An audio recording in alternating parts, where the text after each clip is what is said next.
Is it okay if I get an interview with you? I'm Citizen. I stream to YouTube like Resistance TV and things like that. Well done. Yeah, no problem. Seen them many times. Yeah. Many demonstrations. So how do you feel about the that are now being introduced? I can imagine you know full well how I feel about that. It's the reason why I've got this placard here, because we do not want Gestapo rules in this country, and that's exactly what it's all about. This has never been about this has never been about health. This has always been about control. The whole thing is a charade, and I'm delighted to say that a lot more people are waking up to this, and I'm talking millions of people. And the figures that this lot, the government and the parliamentarians, are conveying to the public about the people that haven't taken the is lies, total lies. They twist statistics to suit their own narrative, but it's falling apart because people are not believing them. We haven't believed them. I've been in the movement since day one, almost day one. I was arrested on May the 16th, 2020 for doing what I'm doing now outside Parliament. I was arrested at Speaker's Corner. And I've seen the movement grow from hundreds to thousands, to tens of thousands, to hundreds of thousands. And there are literally millions of people now in this country are prepared to do what I'm doing and all my friends here on a weekday, on a work day, because we know our way of life is in jeopardy. We know that the it's just a way of controlling people. This is about enslavement of the people, and the New World Order that are controlling these people. Boris Johnson isn't our Prime Minister. All this nonsense about the Christmas party is just a smokescreen to get cover, to get their man into power, their man into Downing Street, whether it's Rishi Sunak or Sajid Javid. It matters not. But we are in a situation where the New World Order are panicking because they know there's hundreds of millions of us around the world who have woken up to this con. People are not dying. There is no 99.97% of people.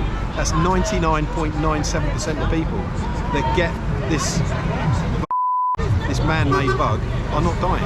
And the people that are dying are over the average age, or the average age is over the average age of death. There's a reason for that. It's a con, it's a fraud. And I'm delighted to say that there's a big percentage of the population, not only in this country but around the world, are waking up to it. That's why we're here. And how do you feel about how Parliament or the Lords at the moment are trying to put a ban or restrictions on protesting at the moment? It's absolutely horrendous, and I never thought as an Englishman I would be standing outside my Parliament building campaigning to not allow fascism on the streets of my country, but that's what we have to do, because what we're witnessing here is a rerun of the 1930s Nazi Germany. They are copying the playbook almost 100%, chipping away at the freedoms, and the people that don't see it, the people that have been hypnotised, which I accept is a big percentage, just accept it, and then all of a sudden you have to start wearing the ultimate symbol of segregation. That's why I'm wearing this, out of tributes to the Jews that were murdered by the Nazi scum in the 1940s, because it didn't happen overnight. Auschwitz wasn't built overnight. Auschwitz took 15 years of planning. They knew what they were doing, and just like we are being accused of being dirty and full of contagion and we are the ones that needed to be feared. This was exactly the story that the Nazis perpetrated against the Jews, and they convinced a lot of the population of Germany that the Jews were contagion. The Jews were exactly the same thing's happening now.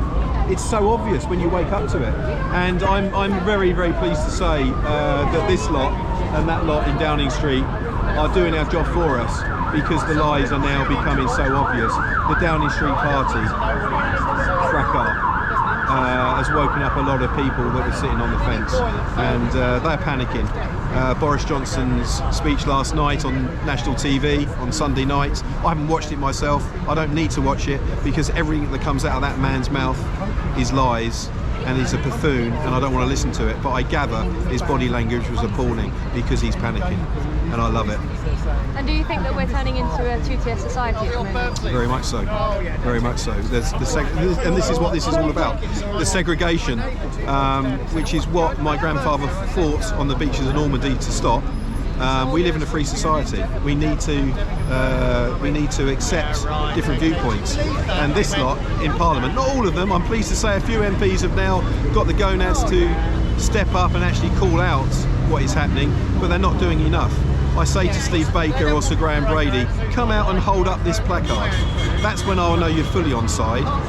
That's when I know you haven't got that Tory party chip inserted up your backside as far as what I think it is. Because why haven't you come out? It's 22 months now we've been experiencing this tyranny. And you, Steve Baker and Graham Brady, and other good people in the Tory party, John Redwood. I don't see many MPs from the Labour side speaking up. The Labour Party opposition is showing yourselves up for what you are. We haven't got an opposition. We've got a perfectly good parliamentary system in this country, and it's been corrupted by party politics. But that's another story. And how do you feel about the segregation, not just by members of Parliament, the government and things like that, but also for members of public, how you always call and things like that, how they're segregating people just on their own back? How do you feel about that? Well, it's tyranny. It's exactly what a free society shouldn't be like, and it's exactly what these people are encouraging. They're encouraging the fear. They're encouraging citizen against citizen. We're all seeing it in our own lives. But the ones that have woken up to it, we're not going back. We're not going back to sleep. And do you know what? I don't see any of our side crossing the line back over to their side.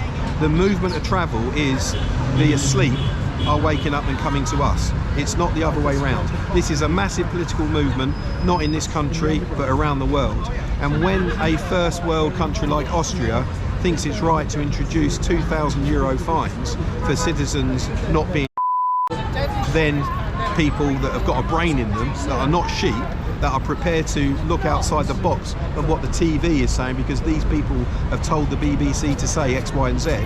Once people actually do the research and realise what is happening, once these people listen to the likes of Dr. Michael Yeadon, an expert specialist, Professor Dolores Cahill, an immunologist of note, and I could reel their names off for an hour. 68,000 well-known medics, doctors and scientists sign the Barrington Declaration, the Great Barrington Declaration. Nurses and doctors in this country are leaving the NHS because they will not take. The man that invented technology that's using these, he himself is saying, don't have. People are waking up, and they need to wake up, because otherwise they will pay with their lives. How do you feel that some of the injured voices who are speaking out and who have tried to get help for their injuries, how they've been turned away by doctors and health professionals? That's why I call the NHS the Nazified health service. We've got people that are just following orders. And I say to you, doctors and nurses that are just following orders, think about what you're doing. This isn't about a monthly salary check anymore. This is about humanity, and this is about your brothers and sisters being killed by the system, the protocols that you're enforcing. Exactly the same thing happened in the 1930s, where the Nazi Party insisted that people just did their job. Think about it. Lots of doctors and nurses are turning, are realising, are resigning. The testimony is out there, and it will grow, because more and more people are dying. We've got a situation when Professor Luc Montagnier, a Nobel Prize winner, the guy that discovered the HIV virus back in the 80s, when he says, and he said this officially in a submission to the International Criminal Court, that he believes are a bioweapon. People need to wake up to that, because if you don't, it's going to be your life that you pay with. You know. What do you think about what's happening in other countries, Germany, Austria, Australia, how they're treating the, if you want to call them that? Absolutely horrendous. And what's happening in Australia right now with people that are not being interned, and that means concentration camps are happening today in Australia. This is horrendous. This is why we're here.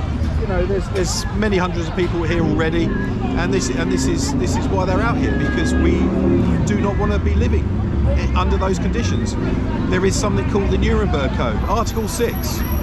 We have the right, for whatever reason, we do not give our bodies up to these people, especially when the evidence is there that it's poison, especially when the evidence is there that the motivation for this is to create a cashless society, to create a society of central bank digital currencies which they can control 100%. That's what this is all about, and people are slowly waking up to it. Amazingly, I woke up to it on day 2, I call it, metaphorically speaking. It was so obvious to me what is happening.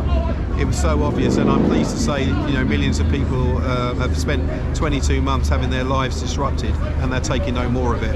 They're taking no more of the lies and the buffoonery coming out of Downing Street, And how do you think that the protesters are going to succeed for their freedoms, if they are going to succeed, in your opinion?